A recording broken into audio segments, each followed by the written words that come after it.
John, I am back in your office after talking to some other dentists about Invisalign, and I have some more questions for you. They raised some concerns of mine. After talking to you and talking to them, I thought I'd get your side of it. Can you tell me some of the unintended consequences of Invisalign? Well, Jerry, there are unintended consequences with anything if you're not fully informed. And if I said in another video that we had, I think my job is twofold. One is to inform each patient of all the nuances and innuendos that are related to any kind of treatment modality. That's number one, and I feel like that's overlooked. A lot of people really don't know what they're getting into, particularly as it relates to the clear aligner therapies. They don't really understand the full consequences of what they're signing up to do. And secondly, my obligation is to make sure that any kind of treatment that I provide is excellent and equal, no matter how we achieve it. There are standards of care as far as a result goes that must be met, and we can't have any shortcomings. I don't want to have a technique that I use that comes up short in any department as far as the result goes. When I was considering getting Invisalign, I kind of thought it was one tray and it was put in. I wasn't really fully informed of all the nuances of it.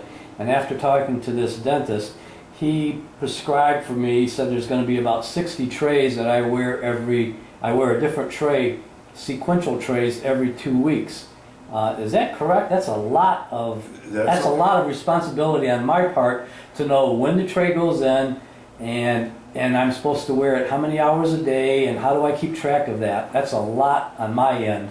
You better believe it's a lot on your end, and there's not everybody, Jerry, that can do that. And a lot of people, and this is why we're having this conversation. There's, for instance, any removable appliance, and the clear tray aligners are removable. Well, guess what? They are removed. They're removed for meals, and you know human nature as well as I do. Very often after the meal, for some reason, and there are many, many excuses, the aligner doesn't get put back in, 2 or 3 hours later, you remember. Well, that's just taken away from the total time that tray needs to be operative in the mouth, which needs to be more like 22 hours a day, not less, and certainly not half the day. So there's a problem right there of not keeping track with the number of hours per day that the tray needs to be operative, and being careless in getting it back in after eating or after meals. It seems like a lot of timekeeping on my part. I have to figure out, I got up at 8, I went to a dinner party, and I had it out for 3 or 4 hours. Now I got to make that up the next day. If I keep it in all day for the 22 hours, I got to keep it in 3 additional hours.